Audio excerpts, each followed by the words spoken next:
for the Marshall Pruett podcast. As always, brought to you by those fine folks at Cooper Tyres, and with additional support from the equally fine, some would even say finer people at the Justice Brothers. I'm Graham Goodwin, and this week again, joining me as Marshall Pruett, obviously is away doing other much more important things right now, and we'll add in, get well soon, Jabral. We're rooting for you, and rooting for you too, MP.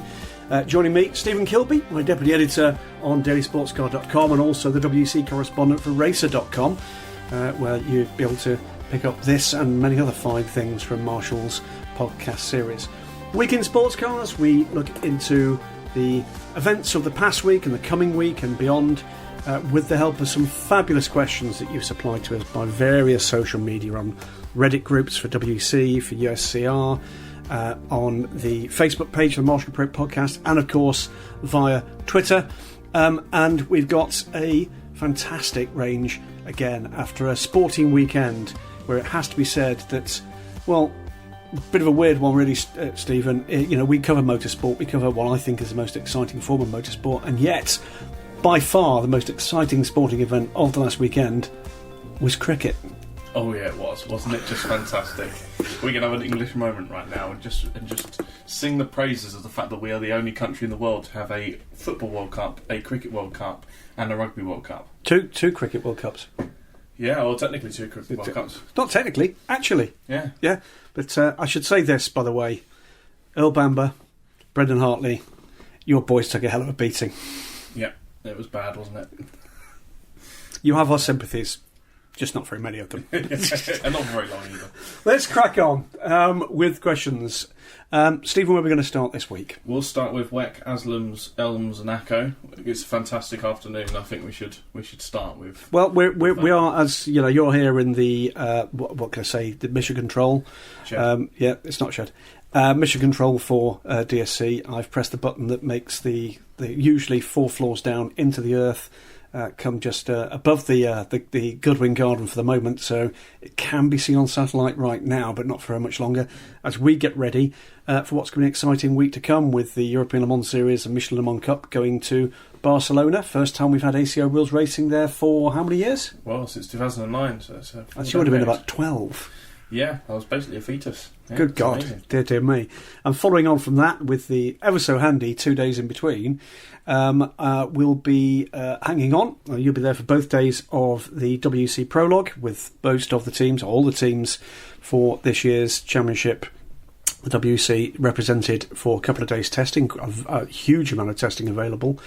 The following weekend will be the Spa 24 Hours, but between that, I'll be coming home for just 24 hours for a book launch for my good friend, the founding editor of Daily Sports Car, Malcolm Cracknell, launching his first novel, taking the world by storm.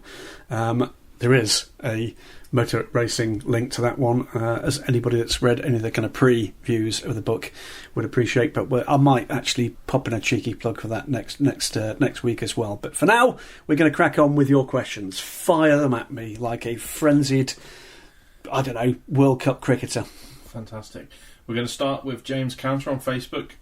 He says, what do you think of moving the ELMS race at Barcelona to a night race? Me personally, #, I love the idea. I often get frustrated that we see these cars designed that are run for 24 hours at Le Mans, but that's the only time we get to see them run at night. I agree. I think it's exciting. It's nice to see a bit of a format change. I think it's something that will play well for those that follow the LMS. Hopefully it will add some people to follow the LMS. And it's been reflected here on the Week in Sports Cars previously, amongst, if not the best endurance racing in the world right now.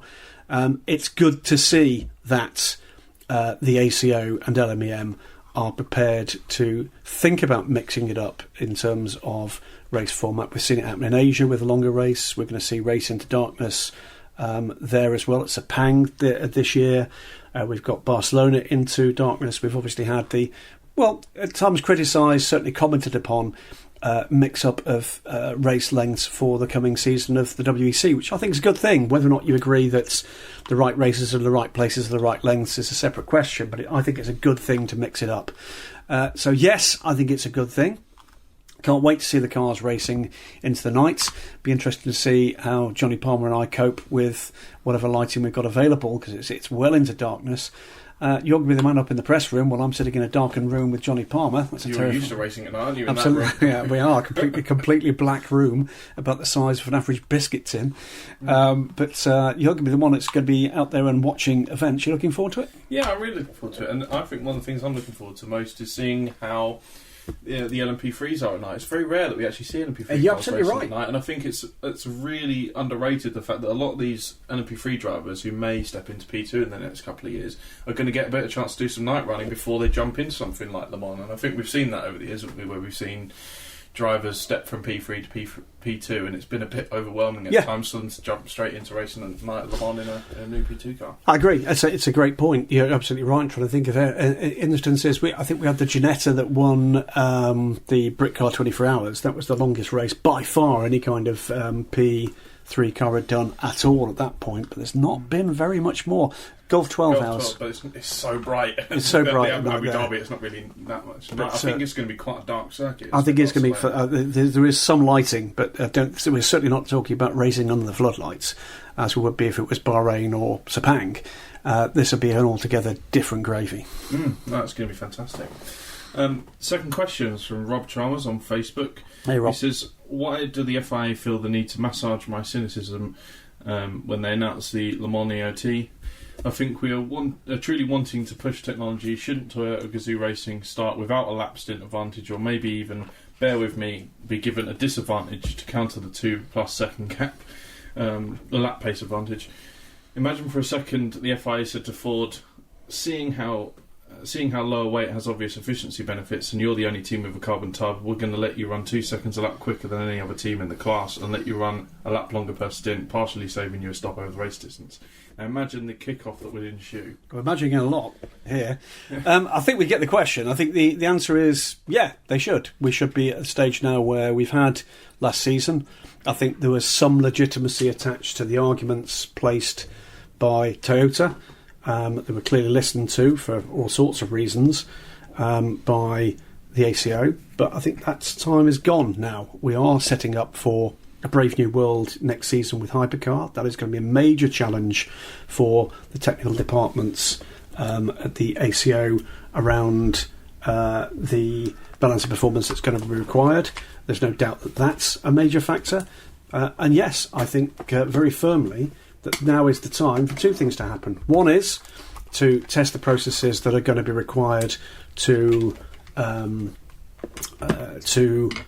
equalise performance across the different technologies that are going to be involved in Hypercar. There's the opportunity to do that pretty easily with the current LMP1 crop, to test whether or not the basic systems, the basic calculations have got validity and whether or not you've got it right. It might show up some pretty basic systemic stuff. So yes, I think there's that. The other part is we want to see some racing, and I don't believe actually deep down that Toyota want anything different. I think there's a political point why the arguments have been made. There's some political points as to why those arguments thus far have been accepted. But now this is about carrying forward a World Championship with confidence, and there simply has to be a level playing field.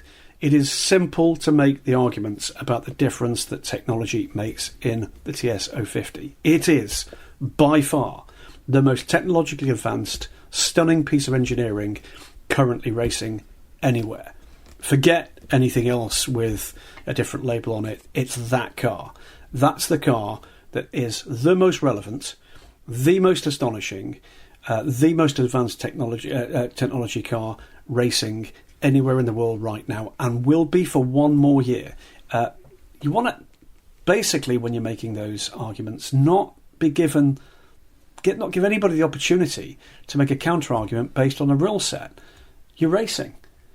You're putting new technology up against existing technology. The existing technology is absolutely awesome, but actually the Toyota's better. Let's see that, and let's not have a rules-assisted result. I think, look, I've spoken to Toyota about it specifically, and they've told me that they genuinely feel that there's only so far you can go with marketing when you dominate as the way they have done. It just doesn't have the value it did. After you've won Le Mans twice in a row, after you've won almost every single race, There's only so far you can take that, and also they're going to want to head into the hypercar rule set, having been pushed and challenged, and have the momentum of having raced people rather than racing themselves. Yeah, it's interesting, isn't it? I mean, we've already seen what purports to be the test mule for the hypercar. Although I think you and I have both had conversations that indicate that probably what we're seeing is not what we're going to expect to see when we get round to hypercar racing next year. What we've seen is something that visually might look a little bit like it, but actually it's a basic systems mule rather than the test car for the hypercar, which, if it is running, is certainly not the one that has been shown in video so far. They're going to enjoy developing that one, aren't they? Aren't they after just? a while, after so many years now of wheeling out the same car. Absolutely. In different specs. We're going to go now to Luke Filippone on Facebook. It says, hey gents, in regards to LMP2, what makes the Oracle 07 the dominant force it's become? Did Oracle nail something the other manufacturers missed? Love to hear your thoughts on this. Thanks as always. Yeah, thanks for that. Look, it's the answer is they did come into this with an advantage. They basically had the only platform in the Oracle 05 that was able to be upgraded to the 07. They also had, remember, years of aero research to build on from the Rebellion LMP1 programme, again on the same platform. So they came in punching, and there's little doubt in my mind that gave them a significant working advantage, particularly when you're dealing with a platform that is cost capped. So did Orica come in with a head start? Yes, they did. Has that head start been retained? It has, to a greater or lesser degree. Oddly enough, we were just walked out for lunch a little while ago, Stephen, and in certain circumstances, both the Dallara and the Ligier perfectly capable of fantastic results. The Ligier, I'm sure we've got this question on the back of the United Autosports announcement. That they are switching their WC campaign to Orica, and they will have access to 3 chassis with the 2X JDC Miller cars now on their strength, as well as a brand new car.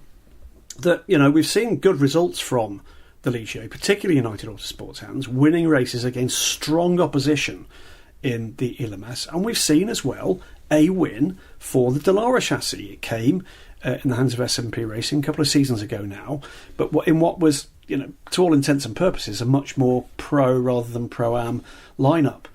We've seen too with that Dallara, you made that point, that Guido van der Garde, whenever he gets behind the wheel of that car, the Racing Team Midland car, made it fly. Part of the advantage I think Orica has is genuinely its customer base. Few will argue that it's a rather more sophisticated car and perhaps the best car out of the selection, but they've got numbers and they've got most of the really, really professional P2 teams, so that in itself is going to give them wins on occasion, isn't it? It's certainly, when you look at, you have to look at the driver lineups, and I think privately there's been some frustration amongst some involved with the Dallara programmes that in some instances the AM end of the Pro-Am driving lineups for some of those Dallaras has been perhaps more AM than Pro, which for those that understand the vagaries of the driver ranking system, you'd understand that. But is there anything basically wrong with the Dallara platform? No, I don't think there is. It's probably a more edgy balance in terms of the setup than for the Orica, which does appear, to all intents and purposes, to be the car that's got the bigger operating window, which means, by the way, that a professional driver can afford to give more to their AM compatriots in that car in terms of the balance, the setup of the car coming into a race situation. It's going to be an interesting one to see. Do I share people's concerns about the move towards a even more Orica-dominated picture? Yeah, I do. I absolutely do. And it's a matter now of whether or not we're going to see a response from the rule makers.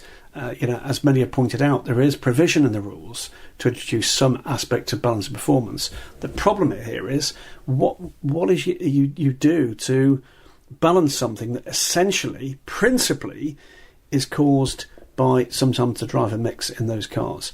In certain circumstances, the Ligier, and for that matter, the Dallara, has shown itself able to mix with even the quickest of the Oricas over short to medium parts of a stint. I'm not quite sure how you balance that without shoving the pendulum entirely over into the opposite direction. Part of the problem is the fact that some of the customer teams here I think are a bit disappointed in the reaction that Dallara Leisure had to the Joker packages. I don't think that the upgrades that they came out with were what people thought they were going to be, and especially with the Dallara, because the front end, the error. They made a mess of it. Dallara made a mistake in terms of the change they made, and there was a further minor change required to fix a bit of that. Let's wait and see. The reality is, make no mistake, the numbers that are involved in LMP2 now in ACO rules racing are such that this has become a very important part of the picture. And I've no doubt whatsoever that wherever it was on the to-do list to think about now and into the future with LMP2, that move from United Autosports will have pushed it further up the agenda. Joshua Johnson on Facebook asks, it's a question that's in the same topic. He said, given United and High Class Racing's move to Orica, is it a failing of the ACO by not doing enough to the LMP2 class to level it out, or not to allow it to be a one chassis class? Do you think they'll ever consider making it a one make class going forward? I sincerely hope they don't. I think that would be a massive mistake. When you talk to the professional racing teams that operate in LMP2, we talked as well about the potential for each class to be a single tyre manufacturer, and that is something that's utterly rejected by the most active LMP2 teams out there, saying, look, the last thing you want to do is to give your gentleman customers fewer choices. They want to feel part of that decision-making process. They are paying a phenomenal amount of money to go racing, and what they want is to feel as if they've got the opportunity to make some choices. There's no choice in terms of the engine, and by the way, that's not a slight on the fantastic Gibson V8, but what you do have choice in is chassis, and you have choice in tyres, and firmly, I think everybody in that paddock believes that that should remain. It is a matter here of what is it you do. Do you level that playing field through regulation? Do you level that playing field by resetting the clock in terms of the next phase of LMP2 chassis licenses? Or do you level that playing field just by natural osmosis and wait and see what actually happens with people making their decisions? I'm not particularly a fan of making a decision by regulation, but there will come a point where if you want to avoid it being a one-make class, and it's ELMS still just about okay, certainly for this year, but elsewhere clearly it's moving towards an Orica-dominated situation, that if that's what the ACO want to avoid, then they've got a series of choices that they have the opportunity to make. Damien Peachman, another question about P2. He says, when are the next gen LMP2 cars due to race, and will the next gen LMP2 cars be restricted to just 4 manufacturers? The answer is there's a decision to be made. I think that from memory it was a 4-year licence. I'll double check that, but I think it was a 4-year licence. That's to 2021. Will it be restricted to 4 manufacturers? I don't know, is the honest answer. We don't yet know what the answer to the question is about what the score is going to be about validity of chassis for DPI 2.0. I think there may well be other players that will want to be considered in terms of licences for LMP2. I would presume at this point that the 4 existing manufacturers will want to remain on that list. Whether or not it's because of their customer base in LMP2 or whether or not it's because of their customer base in DPI. And I would assume that at the very least that Duquesne, who now own the rights to the Norma, and Ginetta with their LMP1 programme, and therefore having invested very heavily in that chassis technology, would want to consider whether or not there's a business case to push down that road. And the final question I think on P2 now is from Sad Boys 2 Men on WC Reddit. Sad Boys to Men, I think, not Sad Boys to Men. No, yeah, okay. Sad Boys to Men. Punctuation matters. Okay, fair enough. He says, it's an editing point there for you, boys and girls. During the one, the commentators were talking about the funding disparity between the P2 teams and how teams like Cinetec Alpine and G-Drive have so much in terms of financial and human resources that their success is virtually guaranteed over the smaller teams. So my questions are, do you think that this funding disparity is an issue that needs to be addressed since it is a spec class? Does the ACO have any particular problem with it? Have you heard smaller teams make complaints about these situations? Love the show, rooting for Chabral and Marshall. The answer is, do I think it's a problem? No. I think it's something for the smaller teams to aspire to. Look at a team like Inter Europol, who are making great strides up and through the ladder system to improve their preparation, to expand their racing operations, to expand their fleets, and I don't think they feel as if they want, or for that matter need, a leg up. Do I think something should be done about it? Absolutely 100% no, I don't. I think what the market will support, the market should get. You cannot make an argument that it's okay to restrict the marketplace to 4 chassis manufacturers and then say you really need to cost cap spending on this one. The reality is, people who've got the money in the budget will find ways to spend that if they think it's going to lead to better things. And that means better equipment in the pits. It means better telemetry. It means better staff, for that matter. People who can actually get the car into the garage, through the garage and out of the garage quicker. People who can get through pit stops quicker. It's all of that. It's better strategy. It's basically those tiny things that we've said time and time again on the Week in Sports Cars matter to us about making sure that this stays what it's always been, which is a proper team game, team sport, the purest team sport in motorsport, to my mind. And that's what I think sometimes we stand to lose if you allow the thought pattern to develop that the rule makers, the regulators, should have carte blanche to decide on those kinds of matters. Don't think they should. Excellence should win races. Excellence on track, excellence off track, excellence in preparation, excellence in the pit lane, excellence on the pit wall. That's what should win an endurance race. And I'd argue long and hard against anything that stands in its way. Next up, we've got Jordan Hotwood on Facebook. He says it's the one-off Pro AF Corsa Ferrari at Spa, just AF Corsa wanting to run this car since they are in the WC off-season, or is it being supported by Ferrari themselves? Is it a sign that Ferrari are taking sports car racing more seriously? Also, Ferrari have unveiled the F8. Is there any word on if/when the car will replace the 488 GTE and GT3? I'm thinking, are you talking here about Spa 24 Hours? I believe so. It doesn't say that, but I believe that's what he's I just want to be sure, because there was, of course, another instance where there was one of the GT Pro cars that was part of the Spa test for the WC runners. So I'll answer both. The answer about the actually, it wasn't Spa, was it? It was Paul Ricard. So it definitely is a Spa 24 Hours. Look, the reality is they've got a customer. They've got a customer that wants to win the biggest races. And the Spa 24 Hours is one of, if not the biggest GT-only race on the planet. And why wouldn't you, as Ferrari, one of the most successful commercially manufacturers in GT3, want to give yourself the best crack at that? Do I think that would be a replacement for GTE Pro? I'd like to think not, is the honest answer. You're talking here, of course, about the same team and the same factory that has just won the Le Mans 24 Hours, and they're going to be in a brilliant position to take away. Let's say, for the sake of arguing, that Ferrari does win the Spa 24 Hours, and it's going to have a fair crack at it.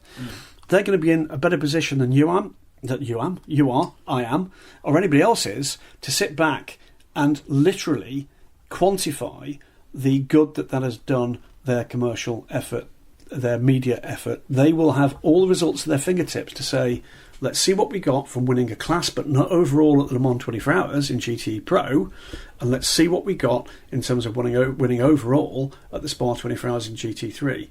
They will be able to do that better than you or I can, Stephen, or anybody else reasonably can.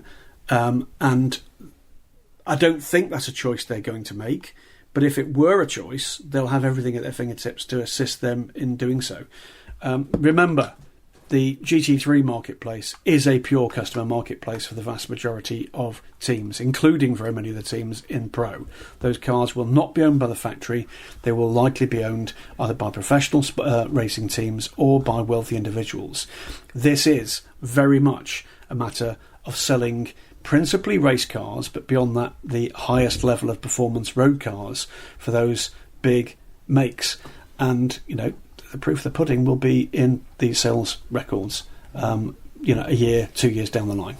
It's a bucket list item, isn't it, for Ferrari to win the Spa 24 Hours? Oh, yeah. With GT3 car. It's been a while, isn't it? Am I right? The last time Ferrari won it was back in 2004 with Lillian Brenner. Yeah, that sounds about right. And okay, we've had Ferrari engines win since with it in the back of the Maseratis, the Vitaphone cars. But the reality is, in the modern era with GT3 exploding worldwide in terms of numbers as well as the highest level of that racing, why wouldn't they want to be in amongst it? And if they've got a customer, and they do, that is prepared to fund that effort, then why would you not, as a manufacturer, be in support of actually topping that up with your talent? And the F8? No news on that. I mean, we've got another cycle of GTE rules due reasonably soon.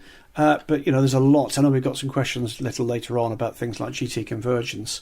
Maybe they know, or maybe, of course they know rather more than we do about the way that rule cycles are actually moving forward. We don't know what their plans are. I'm not expecting that we're going to be seeing anytime immediately soon the prospect of a programme being announced for Hypercar for Ferrari, but I've been surprised before. Adam Bowman on Facebook is asking a BOP question, so I'm going to stay out of this one. I'm still confused over the Friday BOP at Le Mans, why Corvette and Aston got hammered when the qualifying times were not that far apart from each other. I'm just not going down the road of saying it was hammered. I think there was something about the operating window for that Aston Martin that clearly put it out of its comfort zone. With what was not a hammering, I'm terribly sorry, but I'm not at home to media operations stating that putting 15 kilos on a car is an absolute disaster. It isn't. That should be. Bear in mind, we are dealing here with a balanced performance formula. These are known knowns. How can you possibly have a platform that putting 15 kilos on a car means that you're rendered uncompetitive? That strikes me as being a nonsense. It certainly isn't the case in very many other racing formulas. Something was very odd about the way that happened for Aston Martin. I think we can put that one actually to one side. Am I particularly a fan of things happening in the middle of a race meeting? No, I'm not. But I'm also realistic enough to think like this. Number one, they don't do it for no reason. Number two is they have access to a hell of a lot more data than we do. A hell of a lot more data than we do. Number three, even if you wanted to add politics into this, the politics you would have thought in response to a manufacturer that just announced a major support of the top class of racing in the ACO, the politics would have been in their favour. So whatever happened, there has to have been an evidence-based reason behind it. As to why it had the net effect that it did, particularly on the Aston Martins, I have to say I feel the need to sit down quietly and have somebody at Aston Martin explain that to me, because I simply am not seeing it from the raw data. Correct me if I'm wrong, Graham, but during the season we did see the Aston on more than one occasion perform extremely well in qualifying, and in the race just gradually fade away. It was very strong in the earlier part of some long stints, wasn't it? And then fell back. Whether or not it's not looking after the tyres properly, whatever it is, awesome car, but still quite a new car. And maybe there's still some development to come. Hubcap Motors on WC Reddit says, how different are the regulations between GTE cars and hypercar car cars? Is it possible to have a GTE car that's convertible to hypercar or vice versa? I guess the answer is yes. If you're talking here about the potential for a road-going hypercar to be within a set of regulations, then technically speaking, yes. You could have something that is based around a platform to some degree or other from a GTE car that potentially could get there if the cockpit dimensions are correct, if the underfloor aero is correct. Anything is possible. Whether or not it's probable or likely, I think we'll see emerge. What's interesting is it's gone quiet now. It's gone quiet now post Le Mans, because we've got two teams working like hell to actually get their next season, not the coming season, but the next season's hypercars ready to roll. We saw, of course, at the British Grand Prix last weekend, the first, what they've called dynamic debut, in other words, car running dynamic debut. That's a hateful phrase. Very automotive, isn't it? And it is a spectacular looking thing, the Aston Martin Valkyrie. Clearly not running at full tilt yet. There's clearly some way to go yet before that car is ready for owners' hands, and indeed beyond that for the development that we know is going to have to go into making that a raceable platform. But I think the answer is there's all sorts of things that are potentially up in the air. We saw GT Pro Plus kind of banded around, didn't we? Yeah, for a while, and it didn't really go anywhere, did it? For the very first, that was mentioned first time a long time ago, and was effectively laughed out at that stage. It then re-emerged as a kind of banner wielded by, I believe, the FIA to try to attract the attention, oddly enough, as we said a little earlier, of Ferrari, and that didn't work either. I just don't see it. I think there's a difference here between hypercar, where there is a risk that you rob Peter to pay Paul. In other words, take away from GTE to fill the hypercar. We've happily had Aston Martin saying that won't happen in their instance.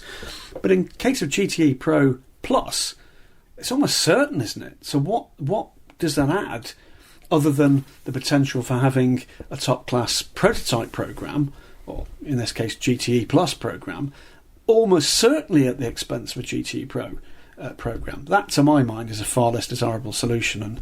And much as it makes good headlines, it's not, frankly, a headline I ever gave very much house room to.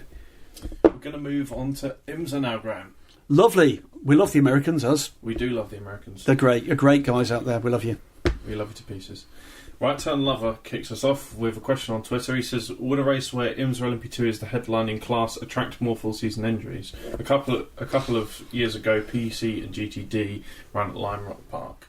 Yeah, and it was a bit of a letdown, actually, the PC GTD thing. I think the answer is it's got potential, but I think the reality is you're going to need a rather bigger, kind of group of LMP2 cars promised to make that even a possibility. Well, the question that's next up is from Nate Detweiler, and this is kind of linked into it.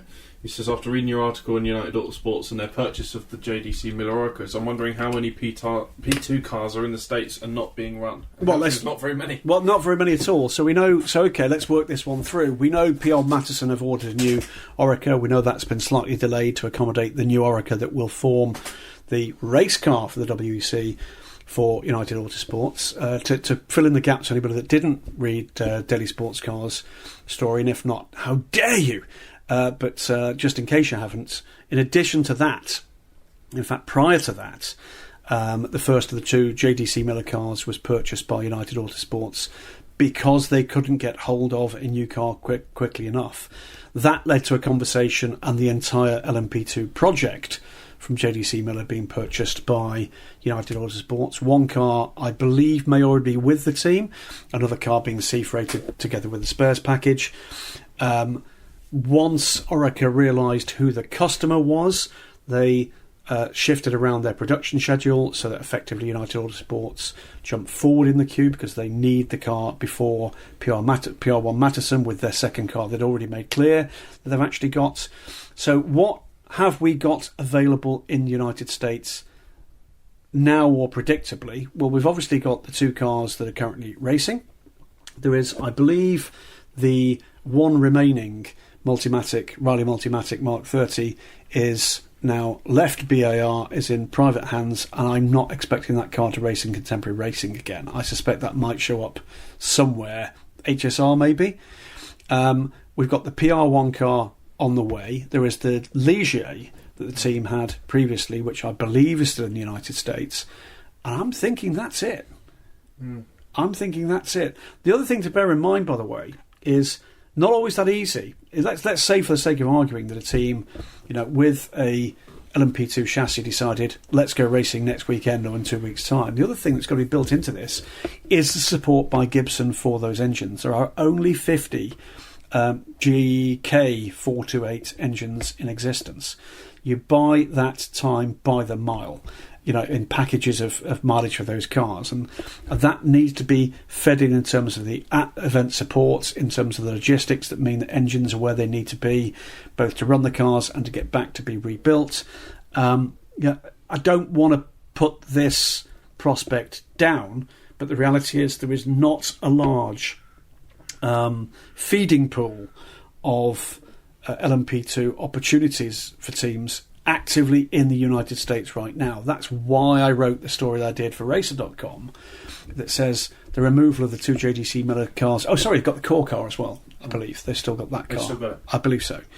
But that's why the removal of them from the United States effectively second-hand marketplace potentially has an impact. Why? Well, let's say you were a team or an individual that decided, I'm really enjoying my GT or LMP3 racing, I'd really like to go in prototypes. What's the best, easiest way to take the step up the ladder? Well, the best and easiest step up the ladder in the United States in IMSA racing at the moment is LMP2. It's about, broadly, half the cost of a DPI programme.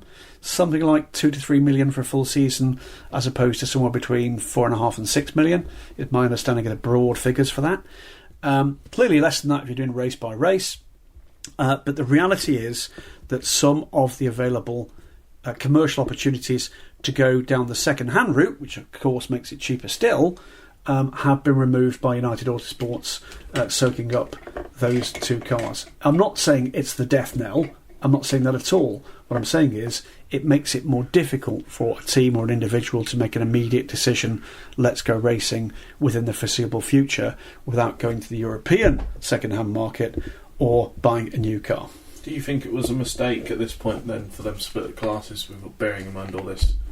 Or do you think it's not a problem if we go forward with IMSA with a couple of P2s or no P2s at all? I think it's a problem if they go forward with a tiny class. I've never been a fan of sustaining a tiny class over any period of time, and certainly not where it's a Pro-Am formula, which it most certainly is. It saddens me. I understand completely why they made the decision. It saddens me that the level of competition we had last season that did see one or two of the LMP2 teams at certain tracks taking it to the DPIs. I do think that's a shame. I certainly would have preferred that we went to a split rather than seeing any kind of false split within the class that you're allegedly in the running but actually aren't. That I don't think would have been the correct way to actually do it. There were clear issues for the P2s at some tracks where the more sophisticated suspension damping setups of the DPIs could come into play. It's a real tricky one. Again, you come down to this. There was clear disappointment from some of the players involved that some of those choices were removed from them, but it's a numbers game. Ultimately, IMSA have gone where they believe is in the best interests for their business model. That's down the DPI route, it's down the exclusively DPI for the overall wins route. And on the basis of what we have seen this year, you would have to say that looked like the correct move. The proof of the pudding, as far as I'm concerned, is never in a single season. It's over 2, 3, 4 seasons. We'll see. I hope P2 can actually find a way back into the United States with a more healthy group of cars, because they are cars that race really, really well. But I think it's a long, hard road for that class. Stephen Olive on Facebook says, now that Yoast have gotten the monkey off Mazda's back, popped the cherry and got them in the W column, them proving it wasn't a fluke the next week, is the sky truly the limit for that programme? Well, why shouldn't it be? I mean, we've said, I know Marshall has said a lot. We've said the difference between, look, it's Mazda Team Yoast and everybody involved in that, from AER with the engines, from Multimatic, from everybody involved in that programme deserves massive, plaudits and respect for what's now been achieved. There's no reason why they shouldn't be title contenders.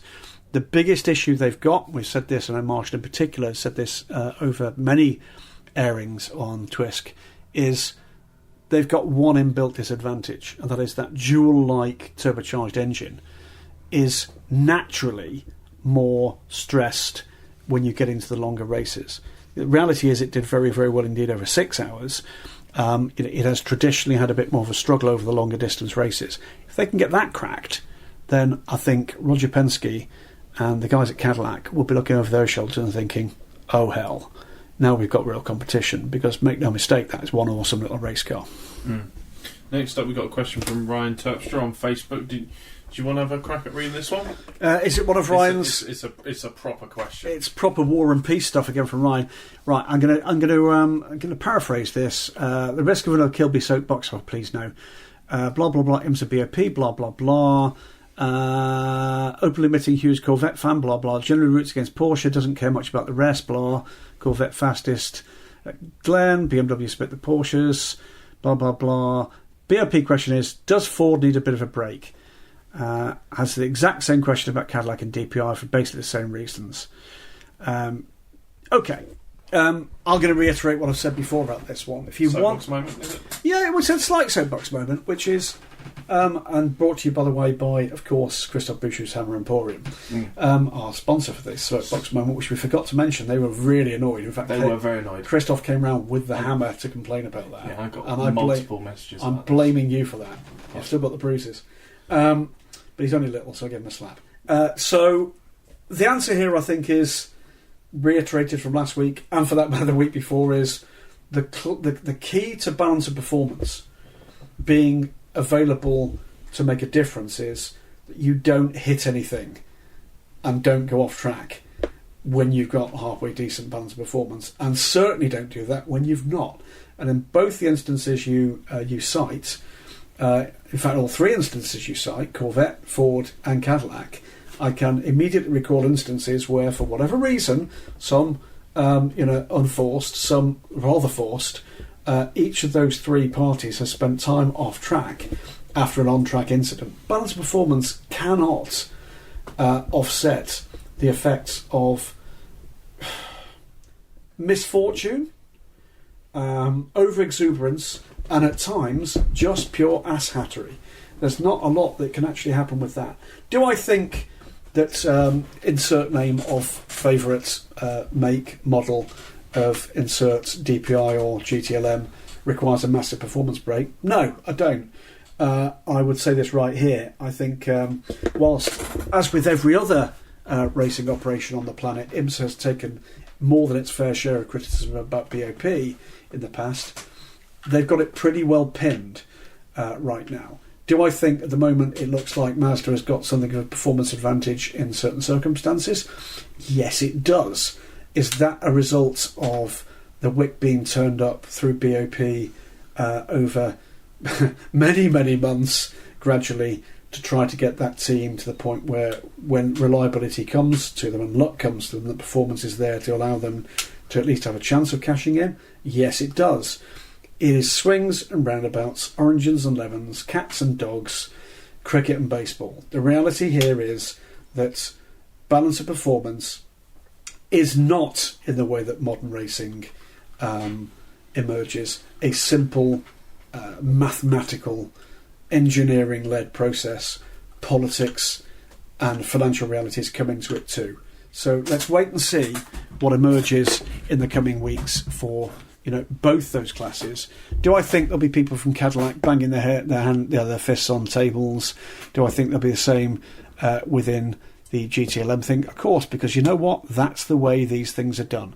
You've got the polite way, the background. Here's our data. Let us point you in the direction of things that we think you should be looking at. And by the way, don't look at page 3, where it shows we've got a clear advantage. And then the post-race, post-television embarrassment of product, rather more, how can I put this, shouty exchanges that have no doubt take place as well. The reality there is it comes out in the wash. At the moment, what we've got is a championship that's bubbling along pretty nicely. There will be those that disagree. There will be those that say it's not fair. Get on and race.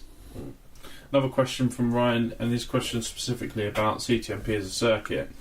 He says, it's a two-part question. One, can you think of a more dangerous corner on the IMSA or WC calendars than Turn 2 at Motorsport?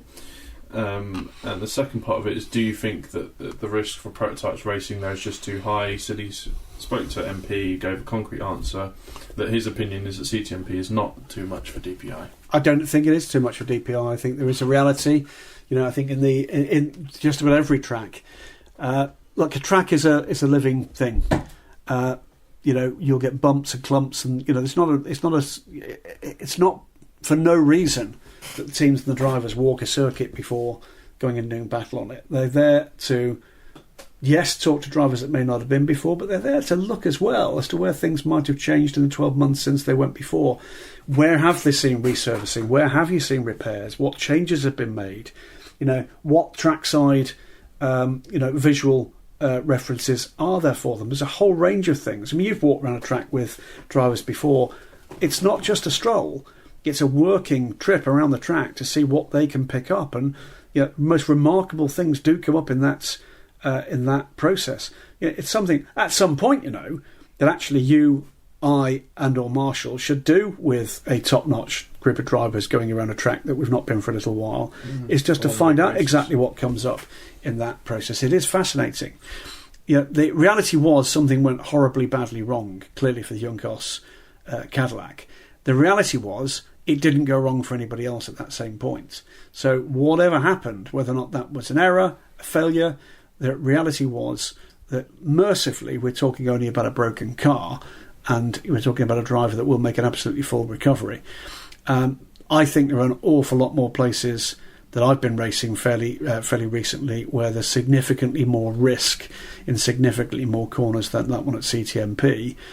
But you cannot legislate for a point in a high-risk circuit where either a driver makes a big mistake or something breaks on that car. I mean, I'm thinking here circuits not just like the Nordschleife, which is just plain bonkers, but for instance Bathurst. We saw what happened with Tim Pappas when something went wrong there, and that was a car, what's a GT3 car, that was a car of significantly less performance than a DPI.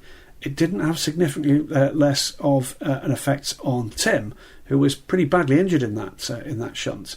The reality is that you can only do so much to protect the occupants of those cars.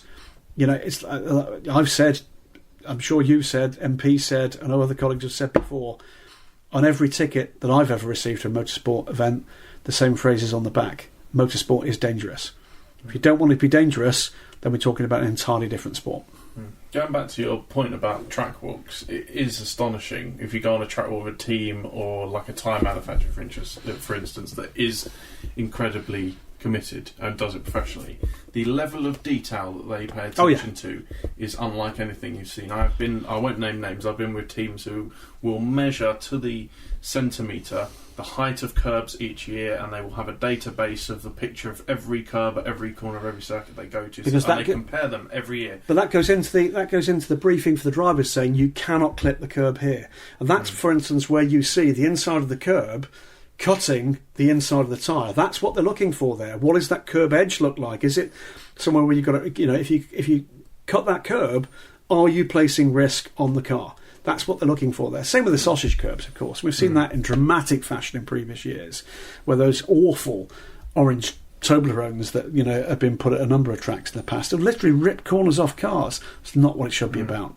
Tyre manufacturers as well, they'll take multiple pictures of the track surfaces all over the place, have year on year, see the difference when they relay a circuit, how different even the width of like the stones, of all these technicalities. They basically probe the circuit. It's a really fascinating. It's one of those things you don't realise goes on until you do. You just think they're going to have a look around just to see breaking points. It's so much more than that. So much more than that. That's why it takes them almost as long as it does for you to run a lap, mate. All right, Graham. It's not a race, okay?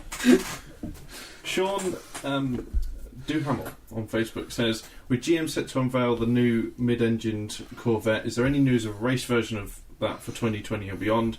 And a follow-up question is whether or not there is any Ford-related news relative to its DPI entry. Okay, Corvette, as we record this on, what day is it, Wednesday? We are less than 36 hours away from the revelation of the Corvette C8. Is there going to be a race version of it? Oh yes, there is, of course there is. Do we know details yet? No, we don't. There's just about every motoring magazine and blog on the planet has already revealed what they think they know about this. It's a very significant car for General Motors. It's a very significant car for Corvette racing, and we will have details, I am certain, within the next couple of days.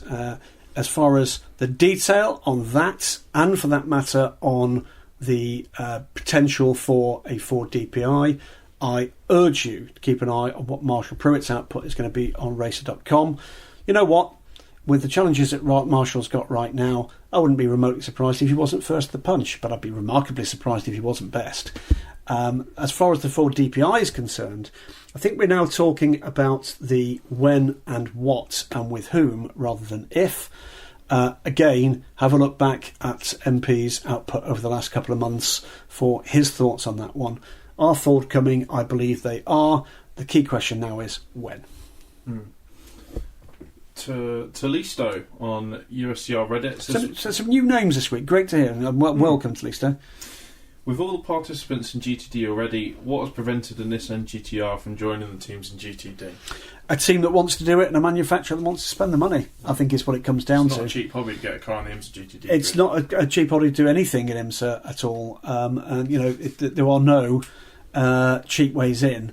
The reality is that that's what clearly held McLaren back until the Compass Racing programme, and McLaren finally decided, yes, we will pay up as a full manufacturer entry for IMSA.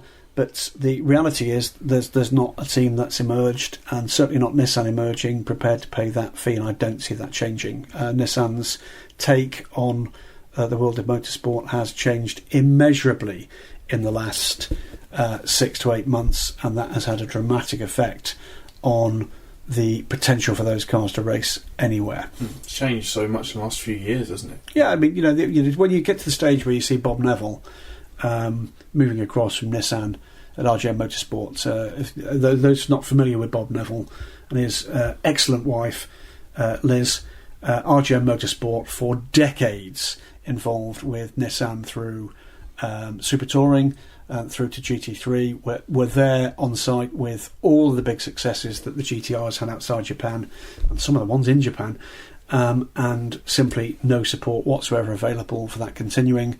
Those cars have now been sold. Those cars, read just a couple of days ago, the second of the cars that Bob had within the team been sold on for 2-car efforts in GT Cup, which is second, third string GT racing in the UK, for 2 cars that were part of an effort that won the Blancpain Endurance Championship, but just a couple of 3 years ago.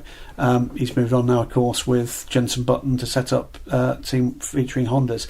It saddens me. I think it's a missed opportunity for Nissan, and I have to tell you, I do wonder how much longer they've got in GT3 racing.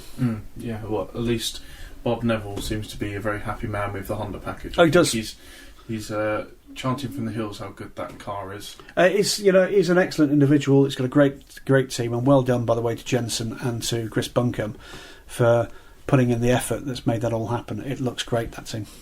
General, we're on to the general questions. General, as Marshall would say. General.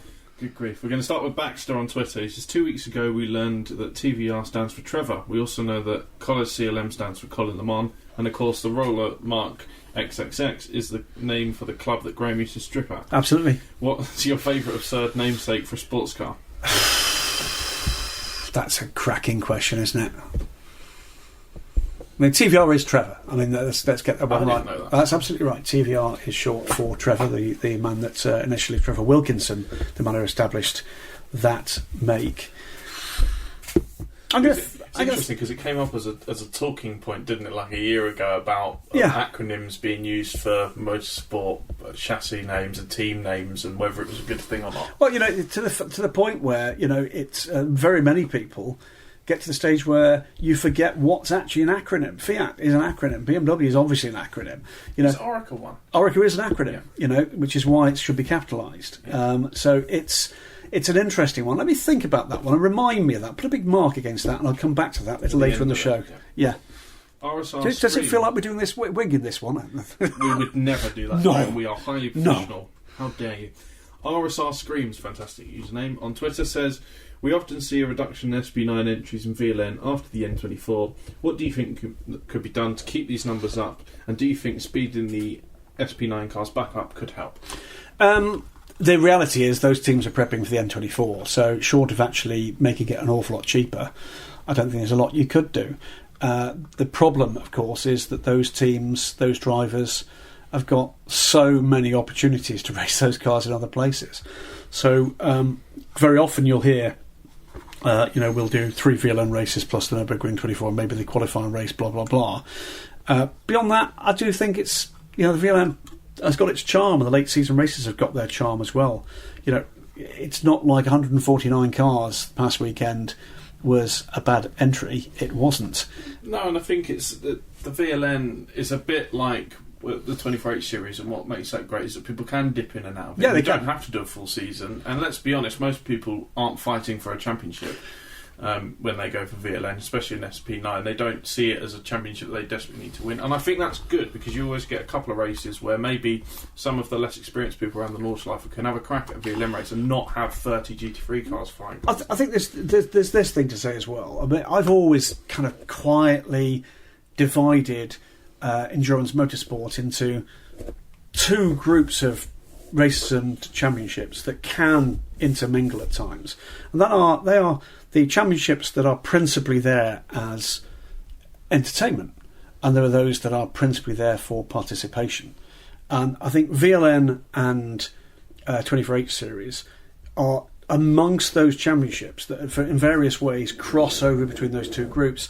And by the way, a golf clap to our friends and colleagues at Radio Show Limited for the fact that they've played a great role in making sure that more of that intermingling happens. And that's pretty clearly why they've been asked to actually involve themselves with those two championships, because there are clearly commercial reasons why that's a good thing.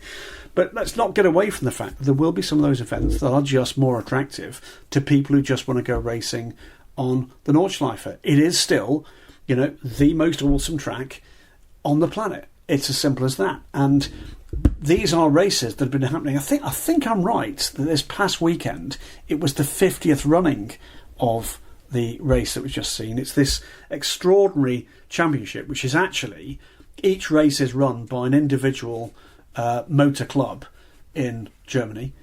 They have their own race each year, and they organise that race, and that comes together under one championship. So, in UK terms, it would be like the AA having a race, and the RAC having a race, Green Flag having a race, and Joe's Garage down the road having a race. Whatever it is, you would have those coming together and forming themselves into a championship.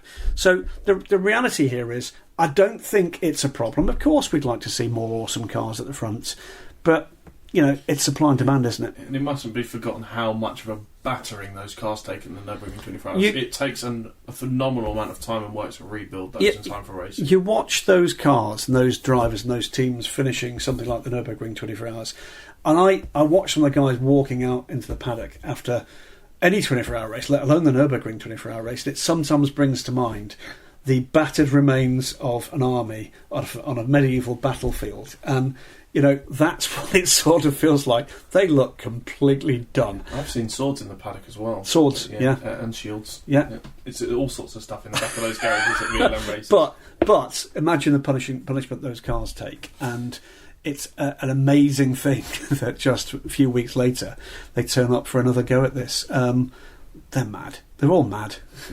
Shane Martin on Facebook says, "Hello, gentlemen. After listening to last week's episode talking about BOP and EOT, did we talk about those? We don't know. Could the overseeing body adjust the wheel width and tyre width to pull back the amount of grip available for a Toyota or any LMP1 hybrid? I'm not sure about the current Toyota specs, but if you made the front wheels narrower, there'd be less grip, and a hybrid pull out the corner would be much harder to manage. By the way, you got incredibly lucky in the Cricket World Cup, but great match. Wasn't lucky, it was skill. Every single move in that final couple of that Super Over, we knew exactly what we were doing. I was never in any doubt. No. Archer, absolutely. Right. So the answer there is you could, but you'd need to regulate for that, and you need to do that well before the start of the season. There is no way that any professional race team, and certainly not a factory team, would accept that being done at no notice, because all your simulation, all your engineering input is done on the basis of not just performance but safety. With things like grip. Same with tyres. To actually produce tyres to a completely different size, and wheels for that matter, to a completely different size, is not the work of a moment. Had cause They're also edgy enough to drive, aren't they? They're pretty edgy. Them being they're even pretty less edgy. grippy. They're pretty edgy. But I've also spent time fairly recently with team preparing a major new prototype program, and listening to some of the things that they're talking about. In terms of the items that take the longest to produce. Years ago, I remember talking to a then factory team, chatting through how long it takes to actually get a revision built into production for their gearboxes. Something like 12 weeks for a major revision to be made. Coming down to the detail, you're talking about weeks to produce some of the minor components. Milling the studs that it takes to actually fix the gearbox and the clutch. These are not off-the-shelf items. If you've got a new car and a new installation and something, these are things that need to be done to a very high standard, and that is not something that you can do overnight. It's something that needs to be built into the project schedule, the production schedule, and it's fascinating again when you peel back just those level of detail, just exactly how much goes into these things. This is not a matter of, if I'm sitting here at the moment, obviously my highly classified, HQ Ford Daily sports cars spinning at the moment. Is the Batcave but with more orange? And a better car. In fairness, the Ford S-Max, awesome. But the reality here is that if there's anything I need for my office, I will generally go online. It can be delivered this afternoon or tomorrow. It's not like that when you're building a race car. It's not like that, particularly when you're building a race car that there's very few of, whether that's a prototype or a GTLM, GTE Pro car. Sometimes some of those fixed items that you absolutely need to get the car on track, are not going to be something that are going to be immediately available. You have to build that into your program. You can't engineer them on the fly, can you? Yeah. Well, how many times have you and I heard insert name of team principal, team manager, driver, we were stopped by a quote 50cent/50p bit. The reality is that it is a matter of whether, if that's not up to the job, then probably should have spent 75p. But actually getting that re-engineered to the point where it is up to the job, you probably only find that out through a failure, at which point it's too late to fix it. You're just putting on another bit that's going to break. Next up, Jerry Robert Sodoff on Facebook. Hey, Jerry. Graham, I respect your opinions. Well, it's got to be one of them. I have a question regarding vintage sports car racing, in which I'm hoping to hear your ideas. I've read where many sports car races feature cars that have optimised performance beyond their in-period capabilities. Do you think this is an appropriate way to run these vehicles? Also, I may be mistaken, but I thought I heard the sound of Rolls-Royce Merlin engines in the background of last week's episode. Did you have Lancasters or Spitfires flying over? If so, that's really cool. I have had them flying over before, and I'll tell you exactly what you were hearing in just a moment. So the might have been the cat. The answer is yes. There are all sorts of ways in which the vintage, or in European terms, the historic race series optimised. Certainly, you're not going to get things like tyre technology at the level in period, because you need solid support at a racetrack and over a race calendar for a full season. So the answer is there's all sorts of things that can be done. What you'll generally tend to find is the major thing is they will restrict running time.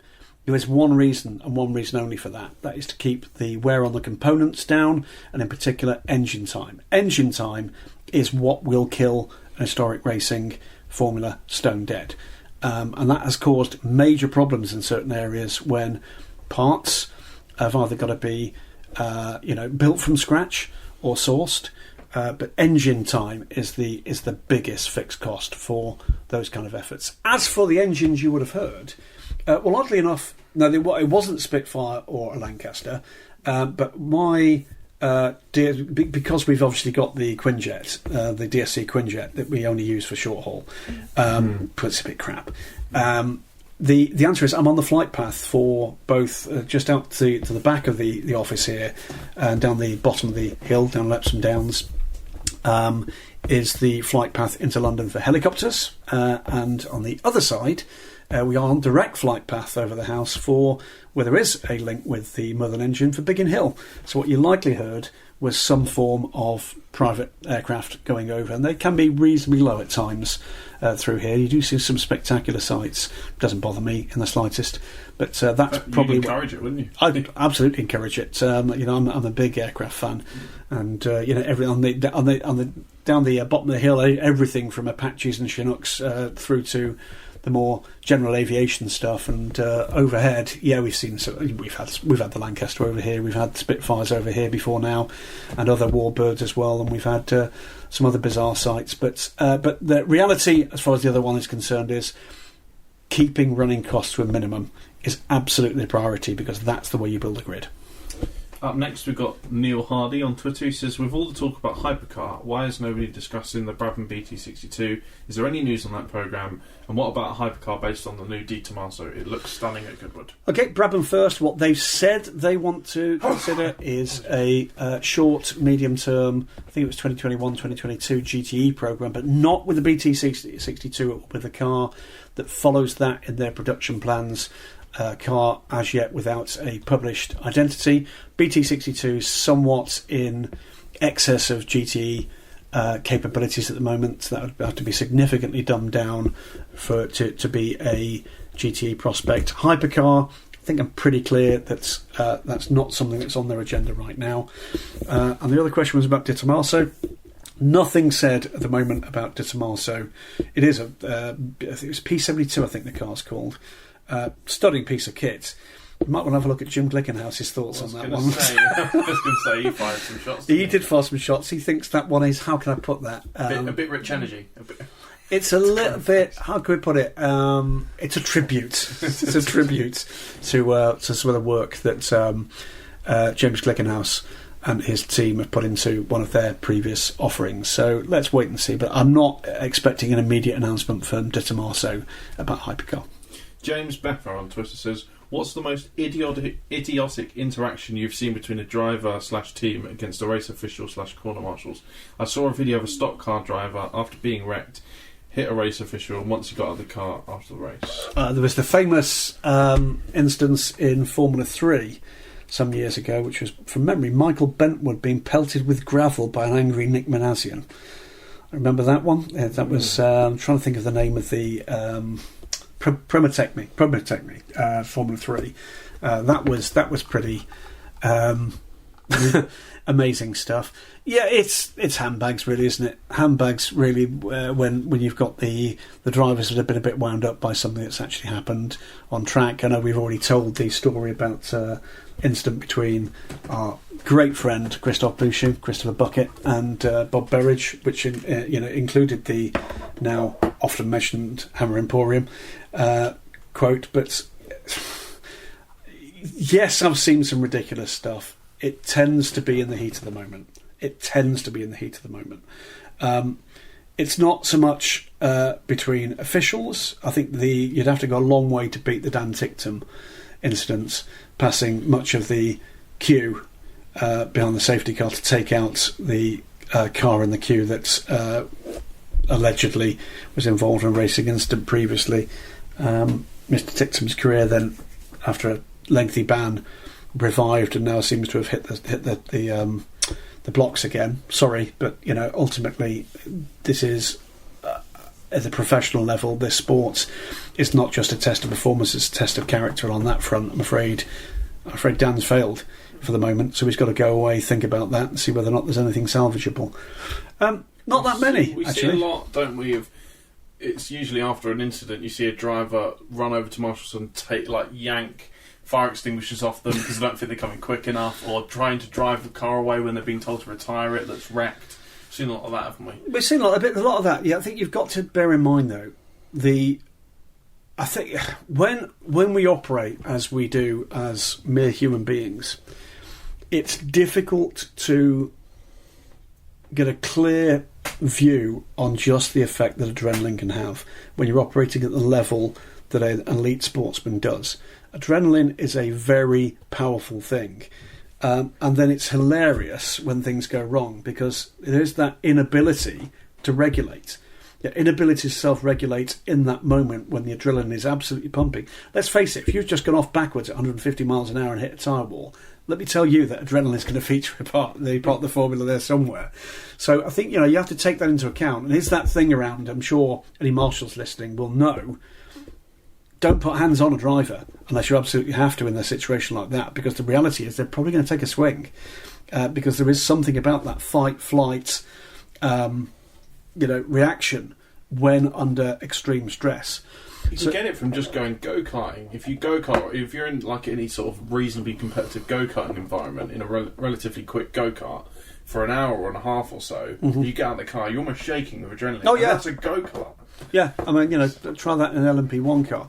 Generally speaking, most of these guys have learned to deal with the mental or psychological aspects of the sport, but on occasion, yeah, you will see it. Not many, really. Not many where things have gone absolutely horribly wrong. That, you know, back in the day, there's pretty well documented instances of a team principal who may or may not have had the name beginning with L and ending in Orange Pierce, grabbing chief scrutineer at Le Mans after his cars were refused for homologation infringement. We've seen some of that stuff since then. We've got all sorts of things that may or may not have happened in the Mercedes garage in 1999 after things went wrong in a topsy-turvy, fly-through-the-air sort of way.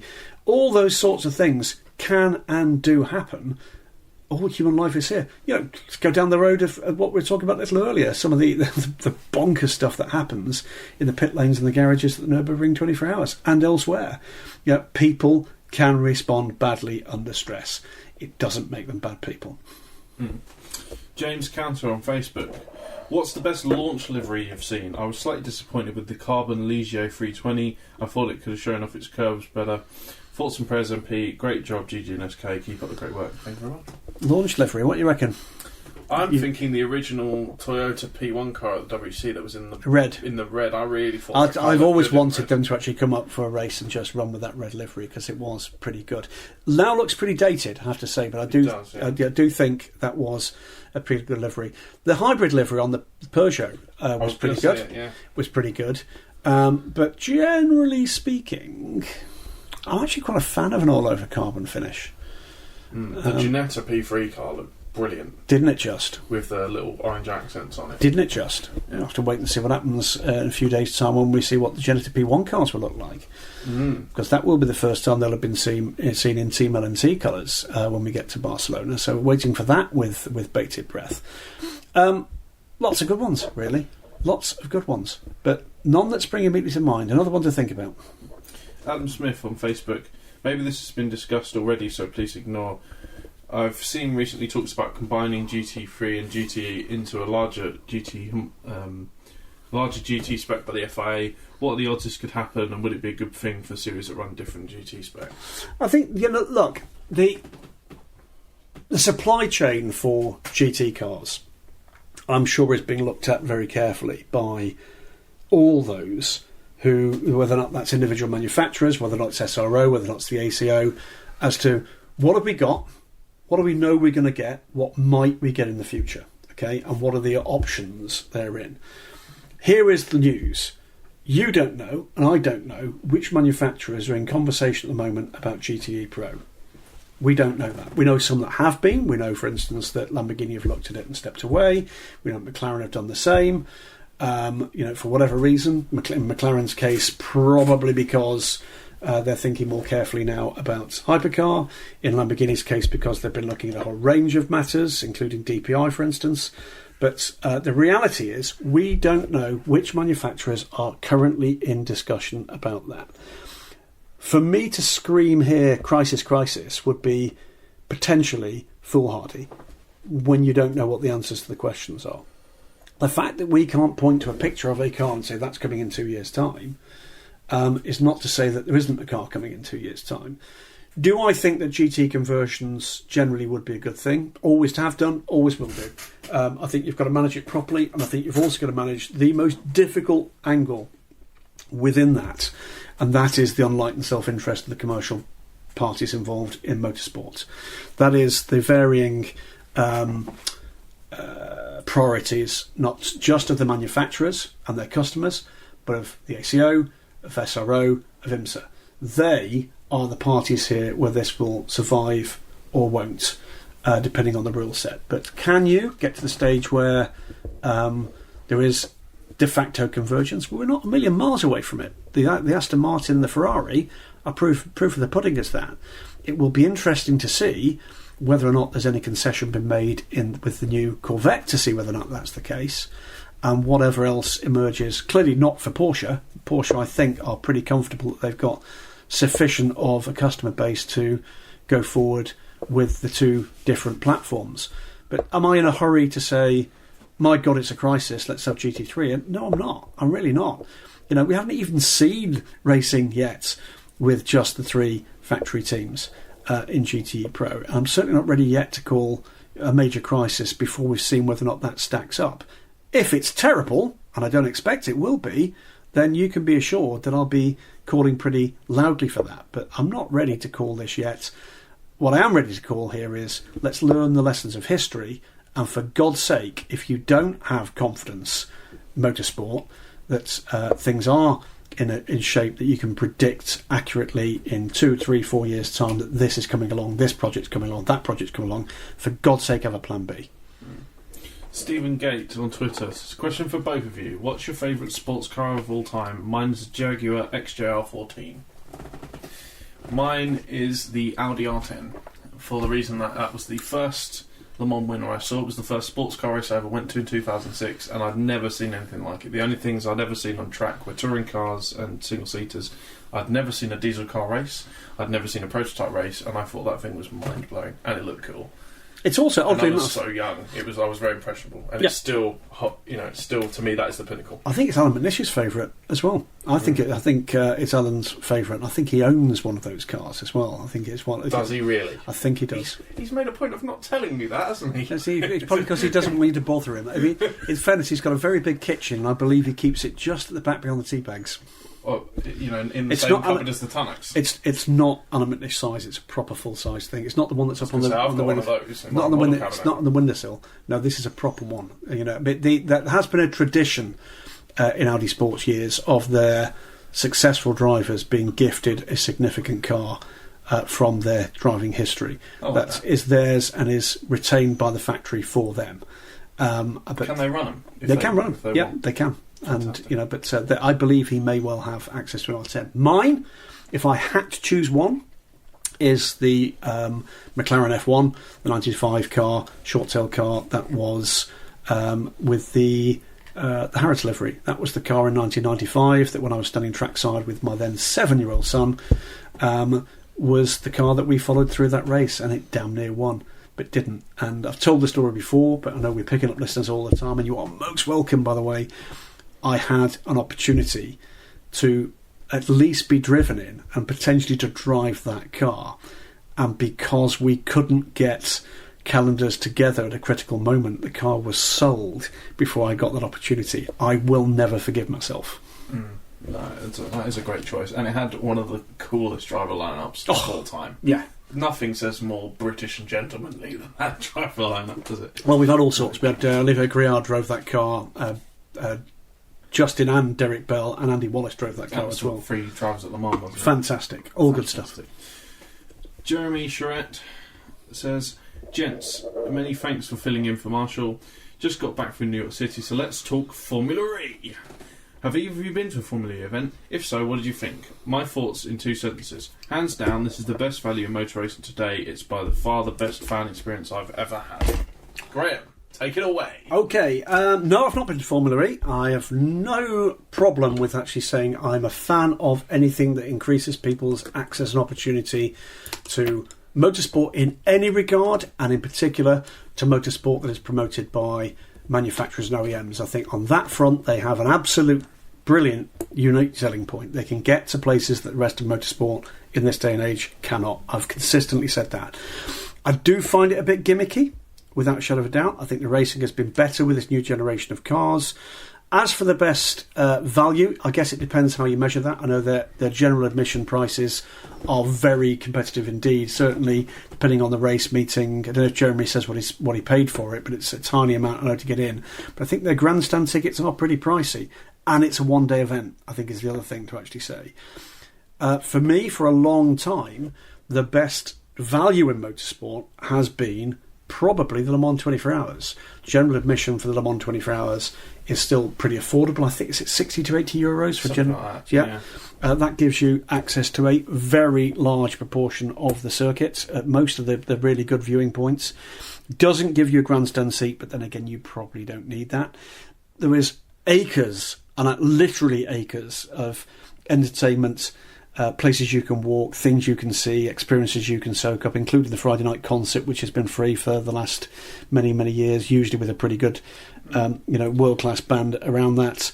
It's an entire week and the test day. And the test day for that same amount of money. And I remember I was asked by a company that we were involved with commercially at Daily Sports Car to speak to an audience in a hospitality lounge about the Le Mans 24 Hours, and was asked a couple of questions, one of which was, why do so many British people come to Le Mans 24 Hours? Well, one, it's awesome, but two, is it's remarkably cheap and accessible as a motorsport event. Now, I've not done this calculation for many years, but certainly until relatively recently, and I can only believe it's gone in the direction that it's more competitive, it was more than possible to get in your car, drive to Le Mans with the fuel, tolls and the channel crossing included, buy the tickets for the people in that car and feed them for the race weekend. Forget the week, but for the race weekend. To arrive on the Friday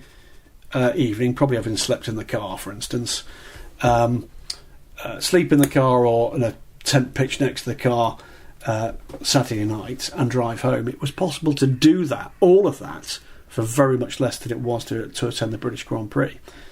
That's proper value. That's that's it's not by accident that tens of thousands of people have made the Le Mans 24 Hours one of the most popular events for British people to attend, despite the fact it's not even in our country. It is a remarkable feat that they've not gone down the road of doubling and tripling that price. I think it is about 60 to 80 euros, possibly now about 80 euros. It's quite a while ago when it was 50, so it's not gone up that much.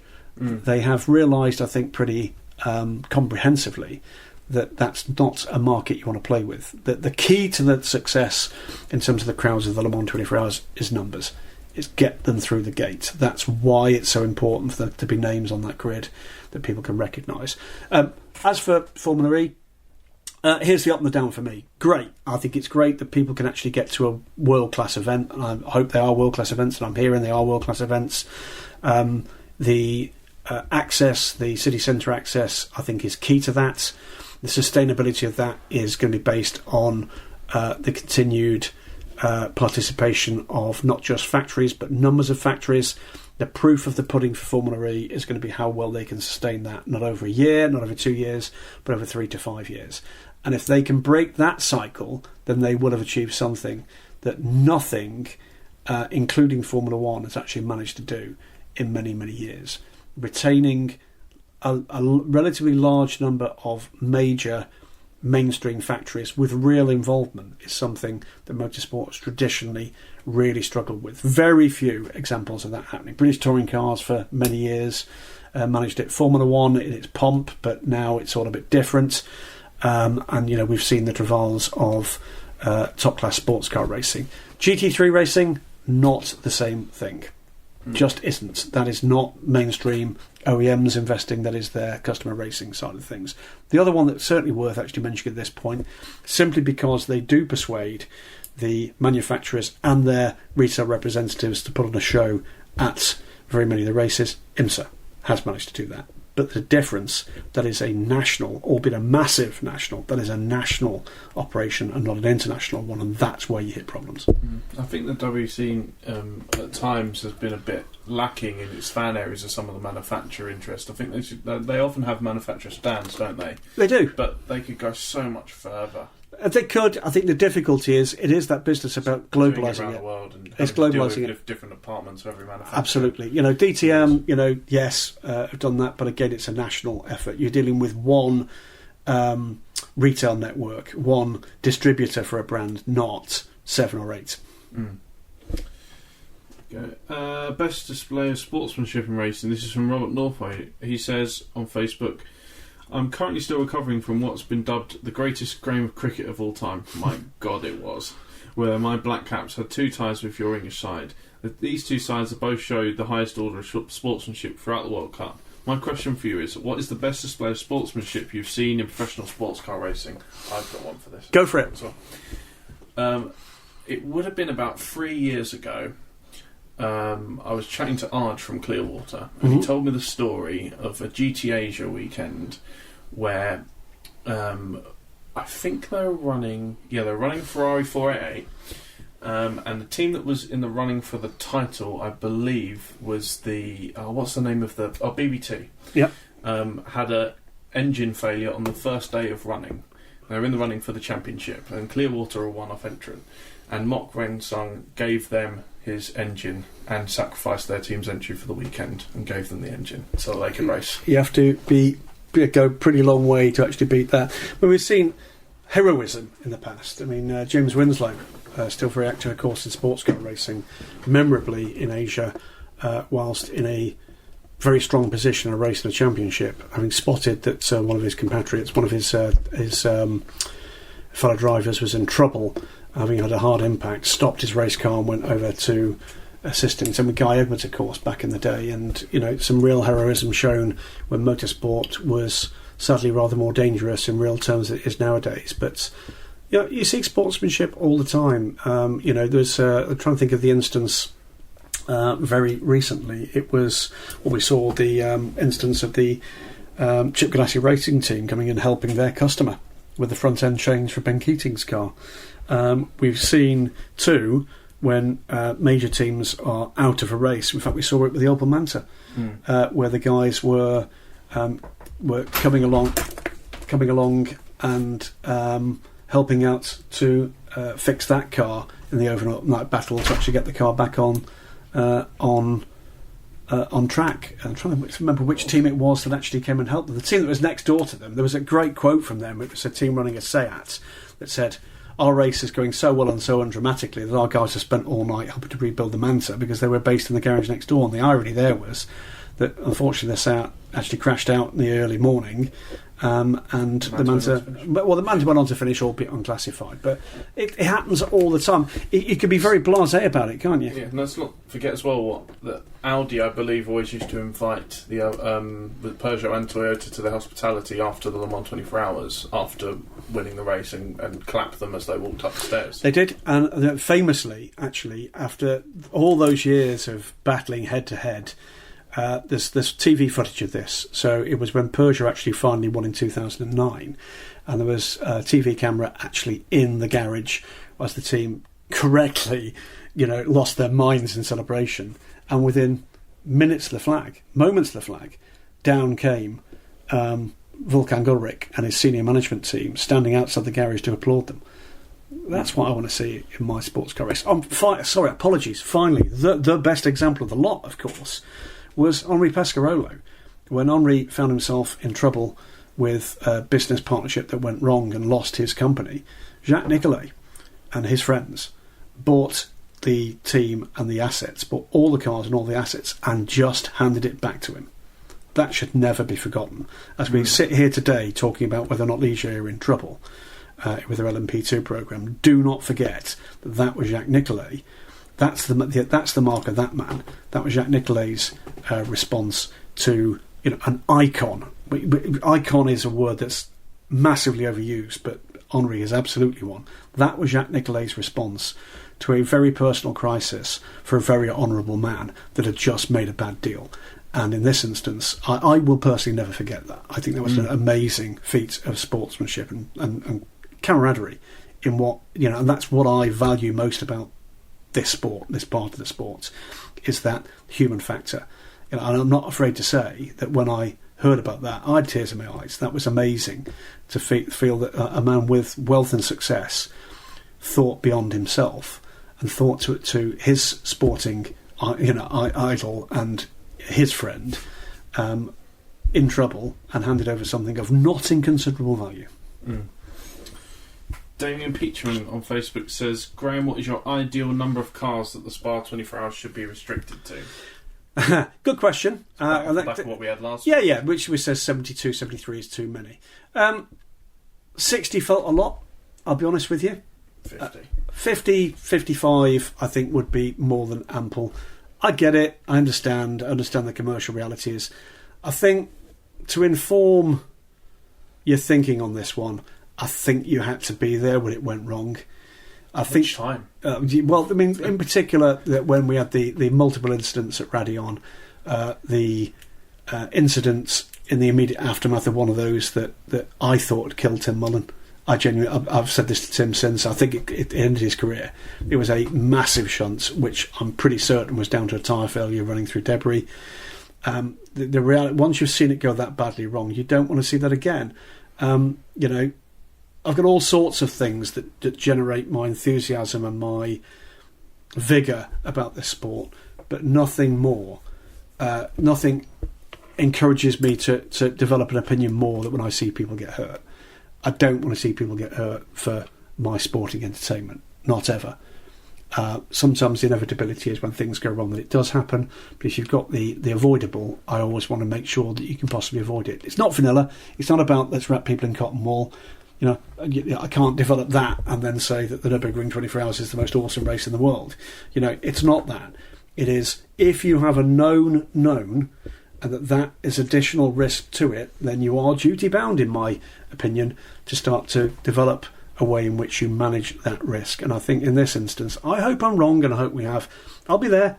Magnificent 24 Hours of Spa this year, where the issue around safety and around strategy don't come into it, and we can just enjoy 2 days of racing.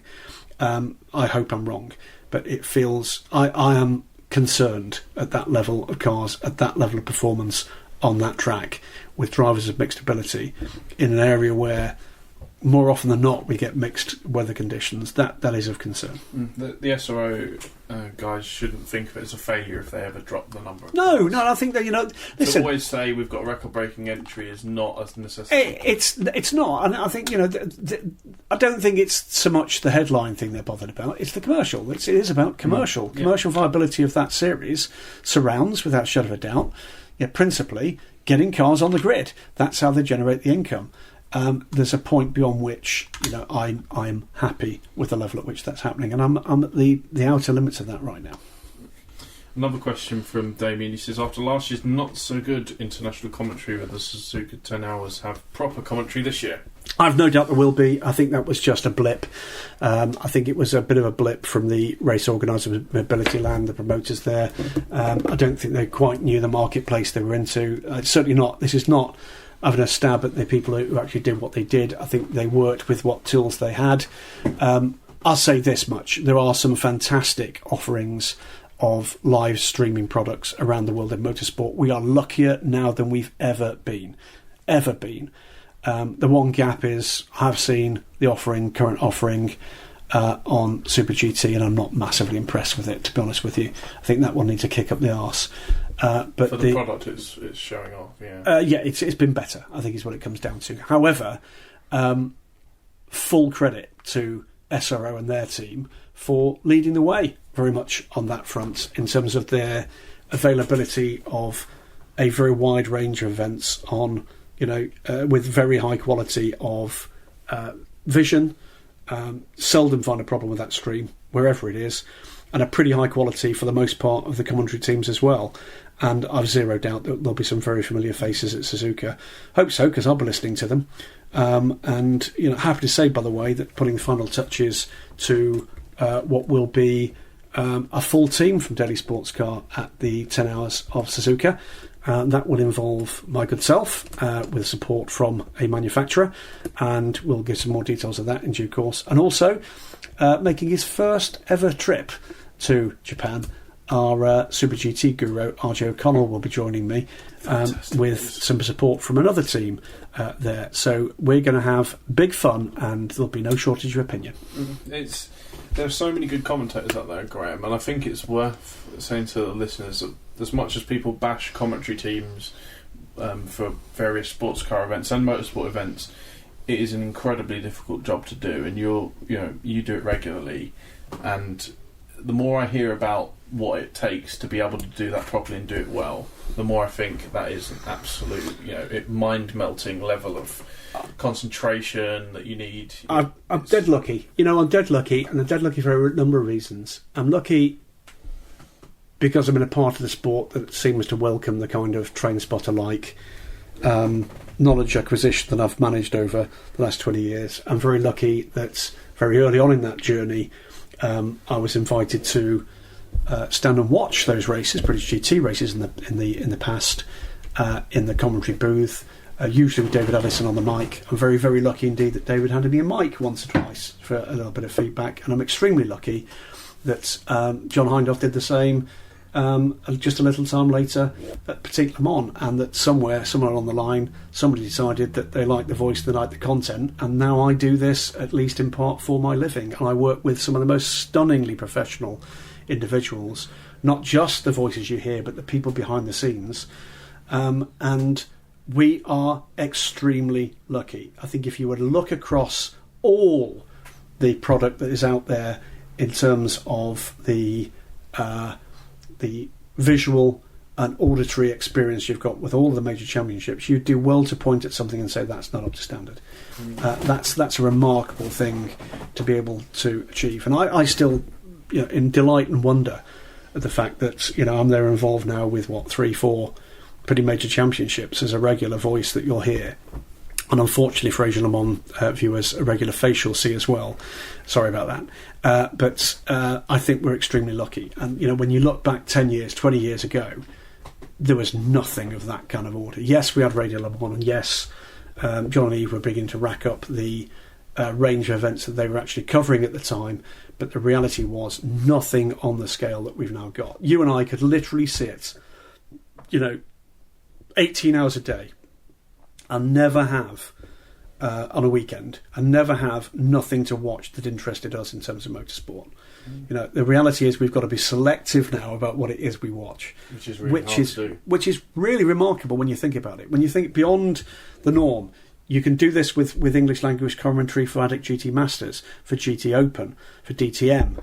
You can do it for Super Formula if you actually like Japanese single-seater racing. There are it is the exception to the norm now that any kind of medium ranking championship or above doesn't have a free-to-air streaming option. And let's not forget that even the sports in the UK, as huge as football, once you get past the top two levels of it, don't have anywhere near the coverage that motorsport gets, because you've got club races out there with decent commentary and actual proper pictures sometimes. And people honing their skill set as well, and it is a tough thing to get right, and to get it right you need two or three things. You need passion, which I've got. You need to have people around you who are going to be kind and generous with their time and their feedback, which I've had over many years. And you need a production team, and particularly a camera team out there that just delivers the goods. And that's a great thing to see. We saw that, by the way, in the cricket as well. Amazing job. We've got a question from Mike King, which is for Marshall about photography, and I think we'll save that one for the next time that Marshall's in there. MP will be back pretty soon with us for the Weekend Sports Cars. I know he's grateful for the good wishes and for the time away from this that he's able to give to Chaparral in her time of need. Needs a boy around her rather, and that's a very good thing. Lynchpin on WC Reddit says, "This may have been answered before, so apologies if it's stupid question. Hybrid power is gaining traction in road cars, yet it's entirely absent from racing outside of the P1 class at Le Mans. What are your thoughts on why it hasn't been introduced into GT and touring car racing, and are there any plans for manufacturers to introduce it in the future? The Porsche Hybrid 911 racer a few years ago was exciting as a technology platform and could have been a springboard for further hybrid development. All the best to Marshall and Sproul." The answer is it's regularly discussed, it's regularly rejected, and I think you've got two areas in which there's potential for it to come forward, they being GTE/GTLM and GT3. And again, difference between pure factory and customer racing.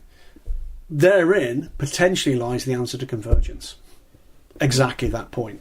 Could that be an area where that might prove to be the ultimate division? There is certainly a lot of kickback from a number of people involved in customer racing against introducing hybrid drive into that process, because they want to keep the costs to in what's not been exactly a flat development curve and financial curve at that in GT3 racing. They want to keep that down. I think we're waiting for the moment when that technology becomes irresistible. We're in an era now where just yesterday evening in central London, Lotus took the wraps off their latest full electric hypercar with 1,972 horsepower. Think about that for a moment. You know, that's where we are now with EV technology. And yes, you know, where we're sitting at the moment, Stephen, it can't be seen other than from space, but in the Daily Sports Car headquarters, just about 200-300 metres behind us, a couple of streets away, is Toyota GB's headquarters, hidden in the behind a line of trees and attached to an old stately home as a 21st century type building. And very often up and down here we'll see the latest kind of Lexus hybrid stuff, including the fantastic sports car that they've got, the GT car they've got now. The reality is hybrid drive is a reality for an awful lot of major manufacturers, with not just their top line hypercars, but actually increasingly coming down the range. I think it's coming. It's a matter of when it's coming and what will be the catalyst. And maybe the question we had earlier about the future with conversions, maybe that is what's going to make the difference. Are we going to get to the stage where an altogether different option comes forward? TRD Sanchez on Twitter says, will we see the Callaway Corvette GT3 return to the USA? Hope so. I think it's blown its kind of... I think the opportunity went a-begging. I do wonder what the future is for the Callaway Corvette. They're clearly going to be in trouble with the number of sales they're going to get for that car. They're going to be running into homologation issues with it. And I wonder whether or not there might be a short to medium term solution with them with a new GT2 class. That's going to be an interesting one. We haven't caught up with Callaway for a little wee while. Maybe that should be on your job list once we're back from Barcelona. But be interesting to see what their answer is as to whether or not this is the end of the road, or whether or not they've got a plan B for that platform. Because it is a very good platform. Oh, it's a great platform. For a car that hasn't been developed by a major manufacturer with an unlimited budget. It's an unbelievable bit of kit. It's got the kind of automotive equivalent looks of a punch in the face. And it's and that's a good thing. Not that it's good to be punched in the face, but it's that level of drama. And it's an awesome looking piece of kit. It would be such a shame to see that fade away. Before we go to the fun section, I'm going to go back to Baxter's question at the start of the show. No. Because I have my favourite absurd namesake for a sports car, and that sprang to my mind, is the Panos Avezzano, which some of you may remember is named after the city of Avezzano in Italy, which was destroyed by an earthquake in 1915, which spurred the immigration of Don Panza's grandfather to America. That is an awesome name for a sports car. As a racing sports car, you're absolutely right. The other one that I'm afraid comes to mind is one of those rather unfortunate areas where a clash of cultures and in particular languages has an unfortunate effect. And we've seen all sorts of things in the past, things like the Toyota MR2, which translates unfortunately into French, and the Rolls-Royce Silver Mist, which translates very unfortunately indeed into German, the Chevy and Opel Nova, which translates unfortunately into Spanish. But for me, the classic tale is the Mitsubishi rear drive coupe from, I think, the 80s, early days of the cult car company in the UK, and their very first offering at the kind of medium area of sports coupes. And pretty clearly what Mitsubishi wanted, what the cult car company, which was the car company that imported Mitsubishis into the UK, was to embody. It's that pony car spirit. We've had it with Mustang, and it's that kind of virility and that performance that comes with the image of a thoroughbred animal. That's what they were looking for in that car. And somewhere, whether or not it was by fax or by telephone, instead of the Mitsubishi Stallion, it came across as the Mitsubishi Starion. Hilarious. Fantastic. Do you like questions, Graham? I like questions. Do you like fun? I like fun. Do you want some fun questions then?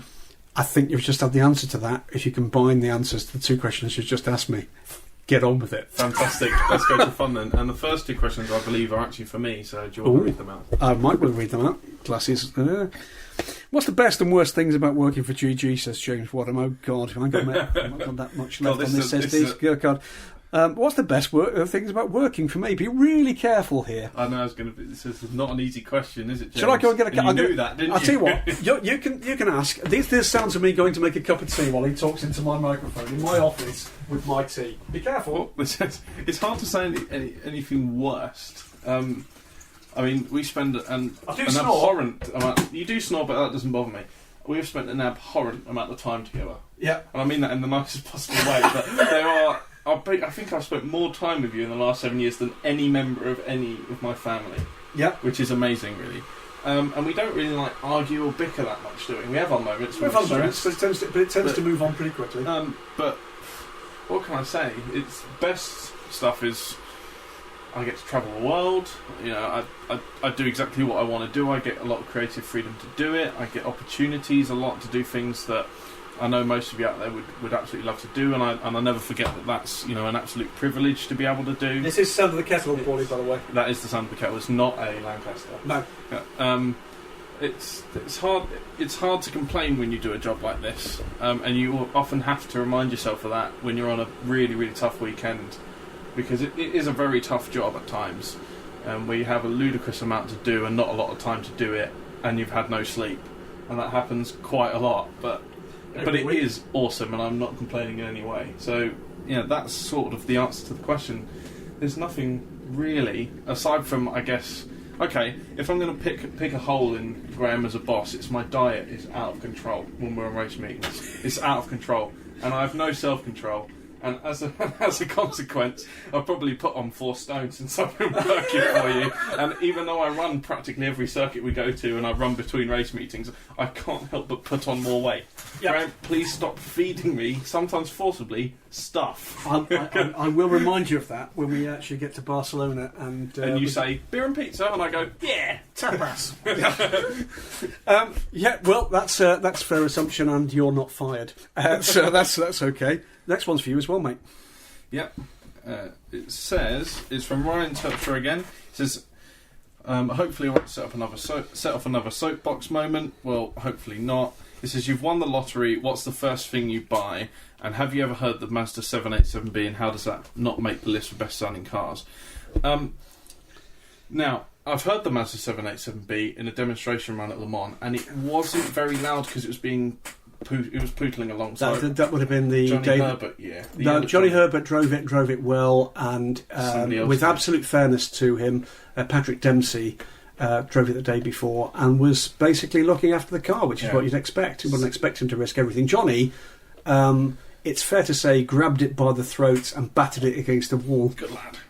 Yeah, no, but I haven't heard it properly. I'd need to hear it properly. What's the first car I would buy? It'd have to be my favourite road-going car of all time, which is the Maserati MC12. Ooh.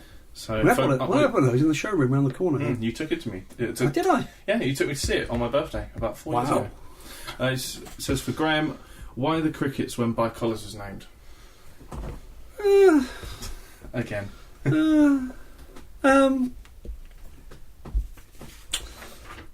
I like the effort. I like at least some of the passion that's involved with it. I just don't get it, and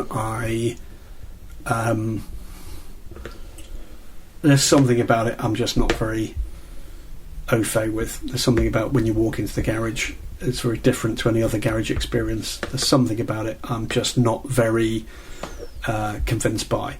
Not to say I don't get on with some of the people in the team. I do. Reality is I don't get on with some of the other people in the team. I feel no reason to explain more than that. It's just not something that engenders a great deal of enthusiasm for me. Because I think it's because the main issue is they come back year after year, and they try hard, and their guys are really hard working guys, but they never add anything, because having that car on the grid doesn't ever add to the racing. No, I mean we've seen. I think we saw a 5th place finish, didn't we, at Spa against other competition with a perfect run from them once. But I think they've got to come up with something that actually, you're right, makes a telling contribution. There's not the excuse, I'm afraid, that they're the only minnow. They're not. Right Turn Lover says, you are tasked with assembling the ultimate combination to win the Le Mans 24 Hours in terms of car brand, team, tyre brand and drivers. The only limitation is you are not allowed to pick from previous winners. Blimey. Well, if you're talking about previous winners, you can't pick a brand that's won before. I'm guessing so.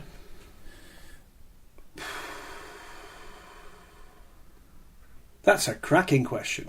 So that means you are effectively restricting yourself. Nissan, but they're showing that they're not that interested.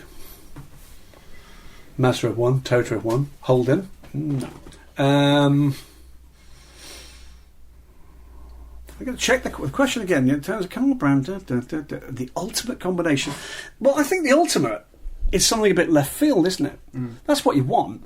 You want something that's a little bit left field, that probably people would be... It would be memorable. It's a bit like, McLaren's effort with a 95 car was memorable because it was left field. It was a GT car winning in an era where they really shouldn't have done. So the answer there, I guess, would be... It would be amazing to see a brand like Hyundai that doesn't really have any pedigree in sports maybe car so. Coming with something new and kill everybody. It would be amazing. That or a boutique brand, or a little brand that could. So someone like Lotus would be great. Ginetta would be great. That'd be amazing to actually see them come with something, and just compete. I don't want someone to come in and dominate. I want someone to win it in a cracking battle, a battle against adversity. It's that year where Porsche just managed in the final hour to get by the LMP2 cars. If that had been the last 10, can you imagine the drama if that had come down to the last 10 minutes? Something like that, but the other way round. A hobbled Porsche being hunted down like a wounded zebra by a pack of hyena-like Orekas. That would have been a fantastic finish to the Le Mans 24 Hours, and it didn't quite pan out like that. For me, maybe a wounded Toyota. Maybe a Toyota that has just had something go wrong in the last hour. And maybe it's a lap and a half ahead, two laps ahead. You're picking a brand that's already won the race? No. I'm not saying Toyota get beaten. Oh, right, okay. Being chased down by, let's say, Rebellion and Ginetta. And the Rebellion and Ginetta are battling, but helping each other. So you're saying Ginetta, Team L&T, which tyres are they on? Pretty obviously, they're going to be on, I would have thought, Falcon tyres, because that way you can have the Falcon livery on the car. Oh, wouldn't that be good? Wouldn't that be good? And drivers? And they can't have won either. They can't have won either. It's got to be the guys that should have won and never have. It's going to have to be at least the duo of Nick Minassian, Stefan Sarrazin, both of whom should have won that race. Mark Webber. I'm going to say in this instance, payback, Mike Conway. Mike Conway, okay. Should have won it this year. Deserved to win it this year. Was awesome all week. Was particularly awesome in the race. The car was always visibly quicker when he was in that car, and they're the three. Coincidentally, Alex Cold asks, what drivers and car combination could you guarantee would not finish the Le Mans 24 Hours, either through the car failing or drivers crashing or imploding? It would be Graham Goodwin in anything he chose to actually enter. Can guarantee that. I wouldn't finish Le Mans 24 Hours. I'd be knackered after 20 minutes. Yep. That's it. I'd be crap. I mean, this is again another one of these returning stories. I have, on numerous occasions, been offered the opportunity to drive, indeed race cars. I won't do it because I'd be playing terrible at it. I'm afraid I do have the very unfortunate mix of two characteristics. I have absolutely no fear in a race car, and I have absolutely no ability either. So that halfway there. Yeah, unfortunately, wrong half. I would never presume to even begin to approach those kind of levels. As for race car, there's so many race car drivers that that sort of would like to think they could, but they couldn't. But I'm not cruel enough to mention them, Christoph. But he has won it. James Counter on Facebook. This is the penultimate question. Who's the hero you've met, and who's been the biggest letdown in the flesh? So, what 2 questions is that? So apologies. No, it's 1 question. I've read that wrong. Who's the hero you've met that's been the biggest letdown in the flesh? Ooh. There's a few people who are pretty dull to interview, but that's not quite the same. I have to tell you, most of the guys I've actually looked up to in the sport, when I've met them, have been awesome. I remember the first time I ever spoke to Derek Bell was actually astonishing. It was astonishing that... Well, sorry, the first time I spoke to him as a journalist rather than just in conversations. I had conversations with Derek before then, but the first time I picked up the phone to speak to him, it was Jackie Ickx's 60th birthday. And I actually caught Derek getting off a ski lift in Aspen. And you kind of thought, he doesn't want to be bothered, does he? He stood at the top of that mountain for 25 minutes and we talked about Jackie Ickx. And we talked to them as well. You've spoken to Derek before now. And so generous. Yeah, it was a privilege to be allowed to drive a car with a man like Jackie Ickx. Come on, Derek Bell. So there have been very few occasions on which I've been disappointed. You look at the guys in the modern era, people like Alan McNish, people like Tom Christensen, people like Dindo Capello, incredibly approachable, incredibly generous with their time. And we have been very lucky to have this era of drivers operating at that kind of level. There are some assholes, but they tend not to be my heroes anyway, because they're readily apparently assholes, to be honest with you. You know, I have certainly sat down with racing drivers at the very highest of levels in sports car racing, come away from it and thought, what an asshole. Frank Montelli, calm down. I mean, ludicrously up his own jacksie at times in terms of the way in which he conducts himself with media. And that's not because I'm asking stupid questions, it's because he's choosing to be difficult. And, you know, I would say this: choose your heroes wisely, and they're probably not going to let you down. Then ask yourself, who are the people that I've had the opportunity to have an interaction with, you know, just as a fan, and that have impressed you? I'll give you one, and only one. And I've seen both sides of this man. I've been a massive fan in the past, and I've seen the way that he deals with fans, and it's admirable, and it's routinely admirable for him. And then I've seen the way that he can deal with the media, and it's very often quite the opposite, and that is Nigel Mansell, who, Nige, you know, I followed him through thick and thin in Formula One, followed his sons through motorsport, and followed Nigel's efforts both in GT cars. He did a FI GT race at Silverstone and was great with the vans there, with CRS I think it was at the time, might be Scuderia Cross at the time, and then of course the ill-fated Le Mans efforts, but I had a couple of occasions where in the paddock I had reason, I felt, to talk to Nigel, and I think he could have been a lot kinder in those exchanges than he actually was. And it's really sad to remember him that way. And for the most part, until that's prompted me to do it, I choose not to. But Nige, I'm afraid. Final question. It's from Pierre Laurent Ribble. He says, "Gentlemen, hello from Japan. In the spirit of highly entertaining question 2 weeks ago about the most hilarious pit stop you'd ever seen, I'd like to probe your collective memories about the best duct tape / racer tape repair you can remember. There have been a couple of impressive jobs in that regard during the last Nürburgring 24 hours, notably the Insta Art Car BMW M4. I'm always amazed by what teams can achieve in the heat of competition with such low-tech tape in our time of space-age materials and sophisticated aero. All the best to Mrs. Pruett and Marshall." I could do no better than go back into the good old bad old days of the Rolex 24 Hours at Daytona, back when we were running, amongst other things, the tube frame cars, where there were regular big shunts, which meant that very large proportions of their bodywork were lost somewhere on the freeway. So we more than once I have seen cars competing in the nighttime hours at the Rolex 24 Hours at Daytona. This would have been around the turn of the century, where the only forward-looking lights that they are carrying are flashlights in US parlance, torches in UK parlance, duct taped to the top of the engine. And that's the only bodywork that exists forward of if they've got a firewall, the firewall. There have been some spectacular instances of this, with almost the whole front end of cars effectively held on with tank tape or composed to tank tape. And particularly I always love to see it when you've got guys knowing they've got a big repair to do, and you'll see the guys preparing those panels of duct tape and hanging them up in the garage ready to slap onto the car. These guys are amazing. I love it when you get teams or mechanics that put the duct tape on in the colour scheme of the car and have specific coloured duct tape for the car. The Corvette do it, the guys at Falcon do it, where at first glance you don't see any duct tape, and then when you look closely you realise the car is now mostly duct tape, but in the same livery.